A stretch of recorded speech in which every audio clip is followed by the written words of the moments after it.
But I think at this point, let's move on to, in fact, what will be the last Friday Appdate. Appdate is it has been our new semi-regular feature where we have been following the Test and Trace app, well, the COVID-19 app trial by the NHS in Newham. The app is going live next Thursday, which is incredible. I understand that there have been changes.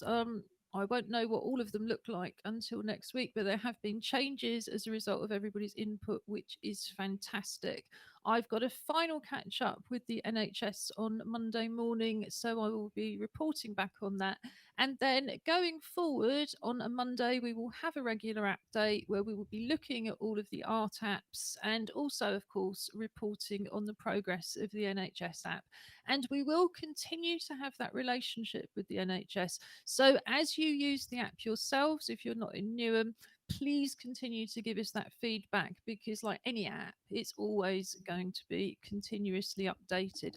So let's just start with a short excerpt. Well, it's a film in its own right, but it's an excerpt from our longer film, What's App Auntie?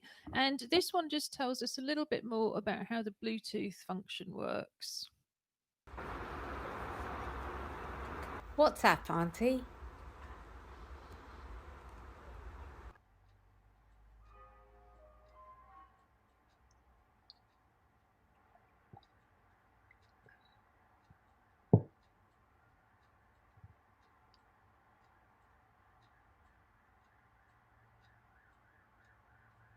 What are you looking at? The new NHS Covid-19 App, Auntie. What's that? It's a new way to fight coronavirus using our phones. It'll help everyone to protect each other and save lives. The NHS Covid-19 app works using Bluetooth.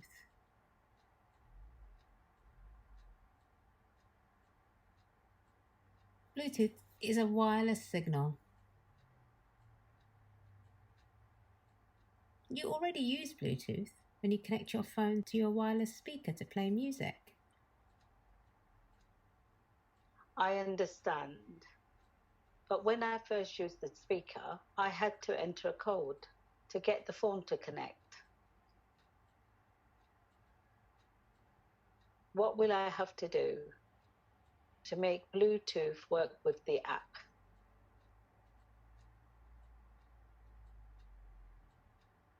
Nothing. The app will switch Bluetooth on for you. It will even work while your phone is locked. Will that drain my phone battery?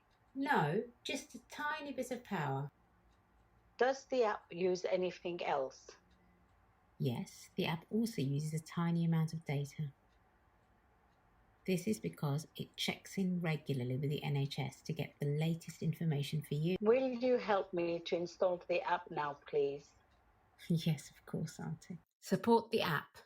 Support the NHS. Save lives. And that was an excerpt from our wonderful film from Sahara. Are you able to hear us in the West Midlands? Yes, we are all good. Because I know it doesn't. The Hooray. sound doesn't always come back on when it's supposed to. So I think the Bluetooth functionality is absolutely key to the NHS COVID-19 app. It was the major stumbling block. And yeah, I take my hats off to the engineers because it means that even when you haven't switched Bluetooth on, there it is running and working very well. So we will continue to play you those short films, but also the longer film is available on our website www.together2012.org.uk. I'm just going to put that address up, and also with our email address info@together2012.org.uk. Tell us your app stories. So, Josh, we were saying before this started, iPhone has just rushed out an update which came out last night. The operating system is now System 14. I updated mine and was very pleased with it, particularly because I can now, for the very first time, choose not to use Safari. It seems a bit ungrateful to Apple when they've just pushed out a new update, but you can now use Chrome or another browser, which is a bit of a plus. But there's all sorts of other things it does, isn't there, Josh? Yeah, so there's lots of kind of changes to how things work and kind of new features. For any Android users, I think some of these are things that they've had for a while, but as things around kind of like group messages that you can now kind of pin messages and kind of do lots of kind of find messages within group chats easier and things like that. Um, the big things for me that I've found so far and kind of playing around with it that I really like is you can now have widgets on the home screen, which are basically kind of gadgety things. So there's 3 sizes. So you can have one that there's a small, which is kind of takes up for anyone that has an iPhone, the kind of little icons basically is 4 icons in a square, so 2 by 2. There's one that's a rectangle, so 4 by 2, and then there's a larger one that I think is 2 across and then 3 or 4 down. So you can kind of pick what you want, and there's going to be different options of. So there's like a podcast one, there's a music one, a calendar, weather, all sorts of different things, and then they have it's called a smart stack. So that has things like the weather, the calendar, kind of lots of different things, and then you can flick just between them on one thing. And I believe you can add as many as you want to as many pages as you want. But then what they've also done is they've added something called App Library, which from your phone, if you keep swiping left, so away from your home screen, I guess, when you get to the end page, you get something called App Library, which uses kind of smart folders to organize all of your apps into themed things. So all of your games are now in a thing called games, and social media apps are under social and things like that. So I went through this morning and created some widgets that I kind of really want on my home screen, and then 4 kind of little app icons, key ones. So one is settings, and then I've got 3 folders with stuff in. Then I have one other page with my like things I use quite a lot in some folders, and then everything else I just pushed to the app library. Even the things that you don't push are still in there, but it's a way that basically it won't appear on the screen unless you go to the library. So before that, because I was too lazy to organize it, I had about 8 pages of just junk. So I now have 2 pages. I have my home screen with my widgets, and then my commonly used apps, and then everything else is hidden on another screen. In actually quite a neat kind of display, which is really nice. And the final thing that I wanted to touch on super quickly, I was flicking through the update, while it was downloading and kind of reading about what the update was, and I was looking at the improvements to the accessibility or the new accessibility features. I know we talked about it a little bit on Wednesday.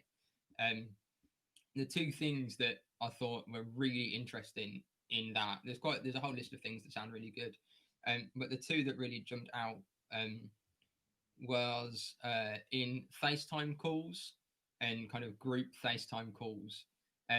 It can now detect if someone is using sign language, and will then automatically make that person's video the most prominent one on the group call for the person that's signing, which is pretty cool.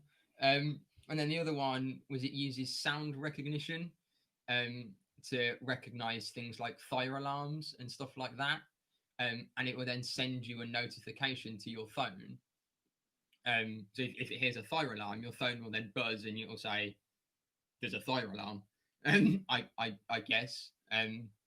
So whether that was a feature already and that's something they've improved, or if that's a new feature. But I mean, I imagine for people that are deaf, a feature like that is great, rather than just kind of like, oh, everyone seems to be leaving, what's going on? You're like, oh, it's that kind of. Well, to be honest, I can see. I mean, I'm sitting there with my iPhone, and I've got as far as going through my 6 pages of rubbish to get to the new app library. And at that point, I'm left asking, how on earth do you move things between the library, etc., etc. So I'm hoping you're going to give us a link that we can put on our highlights and links page, so we can get all this information from the Apple site or wherever. Yeah, I think Apple have things, and then also there's an app called Tips, which Apple normally puts out things for their new updates and stuff. Right, so we'll put those links up. But I think, yeah, sorry, Josh, we'll put those links on the highlights and links page. But I'm also thinking it isn't just deaf people. Somebody like me who is slow to process visual and auditory information, I won't take in. Well, I will, because I have an assistance dog. The dog will bark if there's somebody at the front door, but I won't hear the doorbell. So again, to be able to program my phone, and I'm sure that wasn't an option before. So to be able to program the phone to say the doorbell's ringing or something else is happening is, I think, really useful for so many people, because what people, I think, don't understand is that those kind of recognition things are actually a lower brain function. So any kind of damage to your kind of, your automatic systems, if you like, means you lose that ability to focus automatically on sound or vision. And then your brain just kind of boosts up what it does usually, which is fill in the gaps.